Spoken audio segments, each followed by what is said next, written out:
नमस्कार दोस्तों, कैसे हैं आप सब। दोस्तों, अगर आप इस साल उत्तराखंड के चारों धामों को एक साथ करना चाहते हैं तो ये वीडियो आपके लिए ही है, क्योंकि मैंने इसमें चारों धामों की एक डिटेल जानकारी कवर की है, जिसमें आपको मैंने ट्रिप रूट के बारे में बताया है, कुछ सेफ्टी टिप्स आपको दिए हैं, आपको बजट के बारे में बताया है, कितना आपका बजट होना चाहिए। मैंने इस पूरे वीडियो को 7 पॉइंट्स में कवर करने की कोशिश की है, तो बिना समय गवाए इस वीडियो को शुरू करते हैं।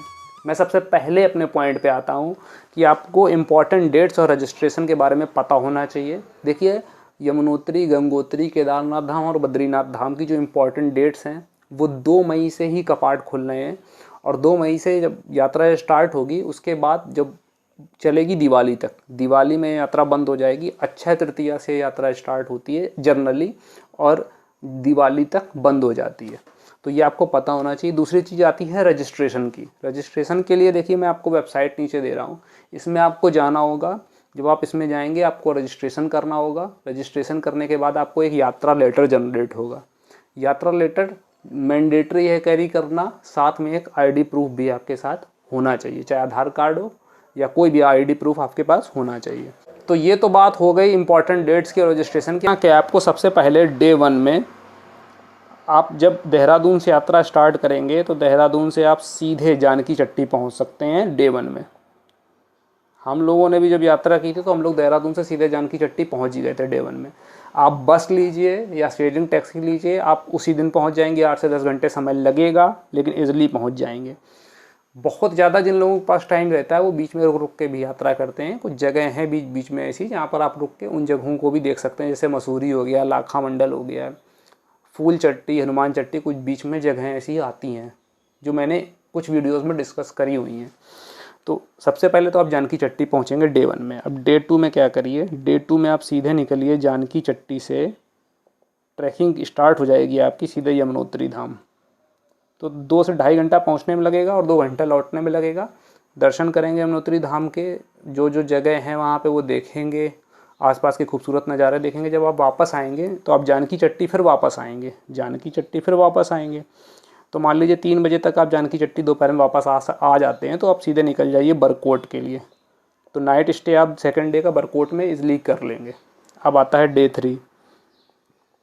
डे 3 में आप सीधे बरकोट से निकलिए और सीधे चले जाइए उत्तरकाशी, उत्तरकाशी से हरसिल, और हरसिल से सीधे गंगोत्री। ये भी काफ़ी लंबा ट्रिप है थर्ड डे का, क्योंकि 6 से 7 8 घंटे लग जाएंगे, इजीली लग जाएंगे। लेकिन आप इजीली गंगोत्री उस डे 3 को पहुंच सकते हैं, क्योंकि जो मैं आपको यात्रा प्लान बता रहा हूँ ना, ठीक मैंने ऐसे ही ट्रैवल किया है, कुछ अलग तरीके से नहीं किया। मैं तीसरे दिन गंगोत्री पहुँच गया था इजीली। तो ये आप फॉलो करिए, तो आप थर्ड डे का जो आपका नाइट स्टे होगा वो गंगोत्री में होगा। अब आएगा डे 4। अब डे 4 में आपको क्या करना है, सबसे पहले तो आप गंगोत्री में माँ गंगा के दर्शन करिए, मंदिर में दर्शन करिए, भागीरथी शिला देखिए, सूर्य कुंड देखिए, गौरी कुंड देखिए, पांडव गुफा एक वो दर्शन करिए।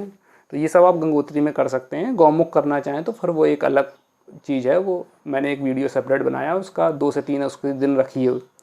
तो मैं जो बता रहा हूँ वो बता रहा हूँ चारों धामों का एक साथ। तो आपके पास टाइम कम होगा, तो गंगोत्री में आप जल्दी से दर्शन करिए, मॉर्निंग में सीधे निकलिए, उत्तरकाशी आप पहुंच जाइए। तो डे 4 का स्टे आप उत्तरकाशी में करिए, करना ही पड़ेगा आपको उत्तरकाशी में डे 4 का स्टे। फिर डे 5 आएगा। डे 5 में सीधे उत्तरकाशी से एक रास्ता गया है टेखला ब्रिज पड़ता है। टेखला ब्रिज से एक रास्ता गया है, वो सीधा घनसाली होते हुए निकालता है तिलवाड़ा। बहुत लंबा रूट है। वाड़ा से सीधे निकलिए गुप्त काशी से सीधे आप सोनप्रयाग आ सकते हैं। तो डे 5 का स्टे आप सोनप्रयाग में करिए, इजली पहुंच जाएंगे, कोई दिक्कत नहीं होगी। अगर आप मॉर्निंग में जल्दी निकलेंगे तो इजली कवर कर लेंगे। तो डे 5 का जब आपका स्टे सोनप्रयाग में हो जाएगा, अब आएगा डे 6। डे 6 में क्या करिए, सोनप्रयाग से अर्ली इन द मॉर्निंग निकलिए और सीधे गौरी कुंड के लिए, जो मैंने बताया ना, गौरी कुंड से फिर गौरी कुंड तक आप टैक्सी से जा सकते हैं। अर्ली मॉर्निंग करेंगे तो टैक्सी, शेयरिंग टैक्सी से गौरी कुंड जाएंगे, 5 किलोमीटर दूर है। फिर गौरी कुंड से पैदल ट्रैकिंग स्टार्ट हो जाएगी केदारनाथ धाम के लिए। ये लंबी ट्रैकिंग है, 16 किलोमीटर की ट्रैकिंग है। पैदल ट्रैक करेंगे तो 8 से 9 घंटा लगेगा। घोड़े खच्चर और पालकी से भी कर सकते हैं, वहाँ पे आपको मिल जाएगा, इजली मिल जाएगा। तो सीधे केदारनाथ धाम पहुँचेंगे, टाइम हो जाएगा शाम को 4 से 5 बज जाएंगे। तो डे 6 में आपको केदारनाथ धाम में स्टे करना पड़ेगा। फिर आएगा डे 7। डे 7 में आप केदारनाथ धाम में दर्शन करेंगे। दर्शन करने के बाद आसपास भी जगह है, जैसे शंकराचार्य मंदिर, ऊपर भैरव मंदिर, सबके दर्शन करेंगे, थोड़ा टाइम देंगे, मेडिटेशन करेंगे। उसके बाद फिर आप सीधे वापसी मारिए 8-9 बजे के बाद, सीधे आ जाइए सोनप्रयाग। आते आते आपको 3 से 4 बज जाएगा दोपहर का। फिर मेरी मानिए तो सीधे निकल लीजिए आप गुप्तकाशी तक। गुप्तकाशी तक आप पहुंच जाएंगे उस दिन। तो डे 7 में आप गुप्तकाशी स्टे करिए।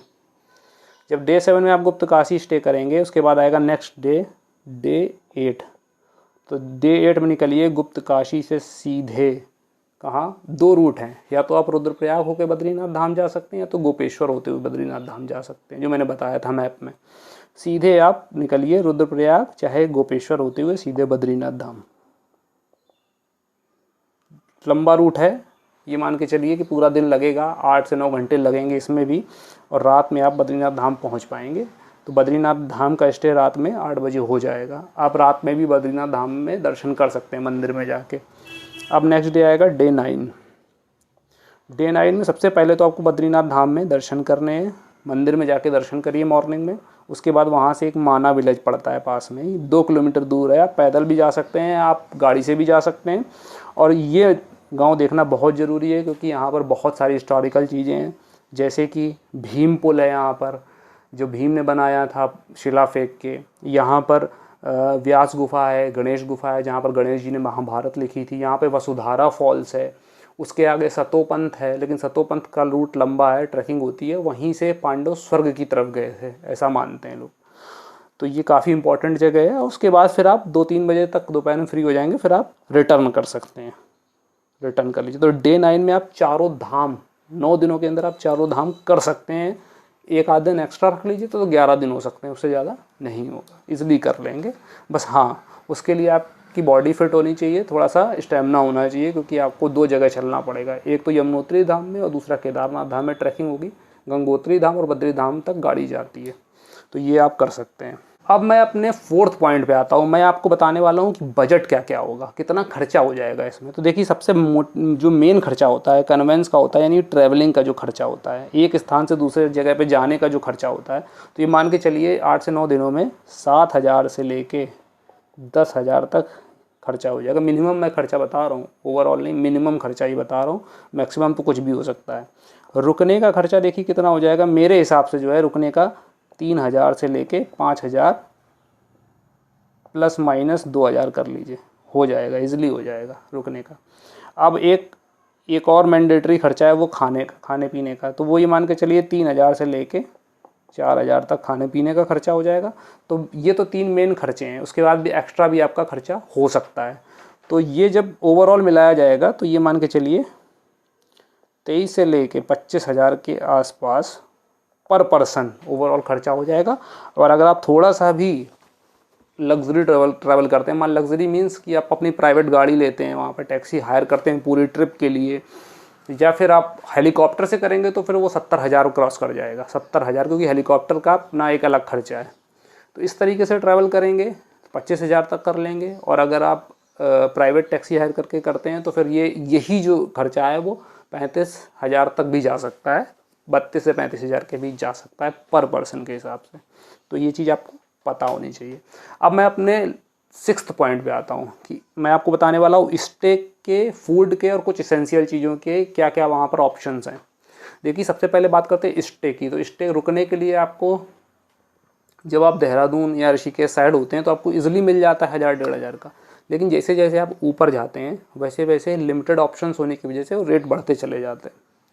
लेकिन फिर भी मैं आपको बता दूं, इतने भी नहीं बढ़ जाएंगे कि आप अफोर्ड ना कर सकें और बहुत ज़्यादा पहुंच जाए।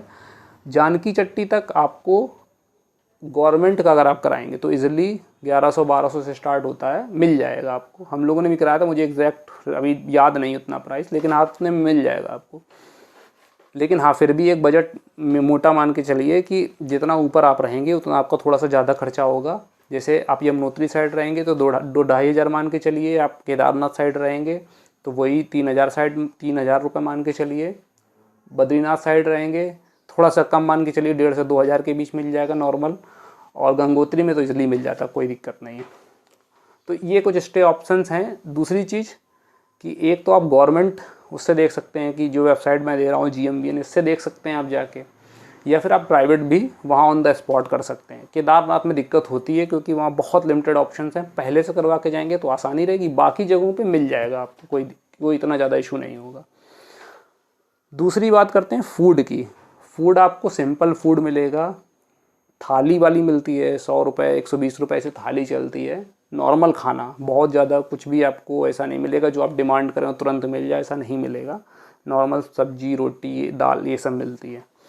तो इस चीज़ के लिए थोड़ा माइंड को प्रिपेयर रखें। कैरी आपको क्या करना है, क्लॉथ्स कैरी करने हैं, वूलन्स कैरी करने हैं, और आपको रेन कोट ज़रूर होना चाहिए, ट्रैकिंग शूज़ होने चाहिए आपके पास। साथ ही साथ कुछ एसेंशियल चीज़ जैसे टॉर्च रख सकते हैं आप, ड्राई फ्रूट्स रख सकते हैं, ये रख लीजिए और उसके बाद ट्रैवल करेंगे तो आपको आसानी रहेगी। मैं अपने 7th पॉइंट पे आता हूँ। कुछ इंपॉर्टेंट टिप्स और सेफ्टी टिप्स आपको बताने वाला हूँ। सबसे पहली चीज़ कि जब आप हाई एल्टीट्यूड में जाते हैं तो आपकी बॉडी को एक्लेमेटाइजेशन की ज़रूरत होती है, आपकी बॉडी खुद को एक्लेमेटाइज करना होता है। यानी मेरी मानिए तो आप रुक रुक के यात्रा करिए, जैसे जैसे आप हाइट पे जाएंगे तो रुक रुक के जाएंगे तो बॉडी एक्लेमेटाइज हो जाएगी, तो दिक्कतें नहीं होती। जैसे सर दर्द होता है किसी किसी को, वॉमिटिंग होती है, सांस फूलती है, तो ये दिक्कतें ख़त्म हो जाती हैं। दूसरी चीज़, जितनी जल्दी आप अपनी यात्रा स्टार्ट कर देंगे हर दिन, उतना ही आपको आसानी रहेगी। ठंडक की वजह से हम लोगों का मन नहीं करता है जल्दी उठने का, जल्दी स्टार्ट करने का, लेकिन अगर आप जितनी जल्दी कर देंगे आपके लिए उतना ही अच्छा रहेगा और आपकी यात्रा जो है पूरी ओवरऑल बहुत अच्छी हो जाएगी। तीसरी चीज़, वेदर देखिए वहाँ पर अनप्रेडिक्टेबल है, किसी भी समय मौसम चेंज हो जाता है। अभी धूप निकली है तो अभी बारिश होने लगेगी, अभी गर्मी लग रही है तो कब थोड़ी देर बाद बहुत ज़्यादा ठंड लगने लगे, तो उस चीज़ के लिए भी प्रिपेयर रहिए और ये सब चीज़ों का ख्याल रखिए। तो जब आप अर्ली निकलेंगे, अर्ली इन द मॉर्निंग, तो फिर वो एडजस्ट हो जाएगा टाइम उसी हिसाब से। अगर मान लीजिए बीच में वेदर ख़राब मिलता है तो थोड़ा डिले होता है तो एडजस्ट हो जाता है। चौथी मेन चीज़ कि मई और जून में बहुत क्राउडेड रहता है, सबको पता है, तो अगर आप मई जून का अवॉइड कर सकते हैं तो सितंबर अक्टूबर एक बेस्ट ऑप्शन है आपके लिए। पाँचवीं चीज़, मानसून सीजन में बिल्कुल अवॉइड करिए, बहुत ज़्यादा लैंडस्लाइड होती है। सिर्फ वही नहीं, बीच रास्तों में भी बहुत लैंडस्लाइड होती है।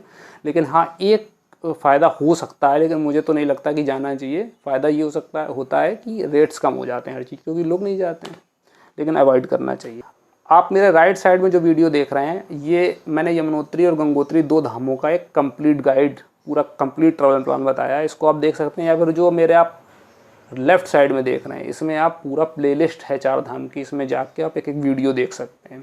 मेरा जो नेक्स्ट वीडियो रहेगा वो रहेगा गंगोत्री से केदारनाथ धाम के बीच, एक पूरी कंप्लीट जानकारी दूंगा, कहाँ कहाँ मेन जगह क्या क्या है, कहाँ कहाँ रुकना चाहिए आपको। एक अच्छा वीडियो होगा। तो मिलते हैं आपसे नेक्स्ट वीडियो में। Thanks for your support.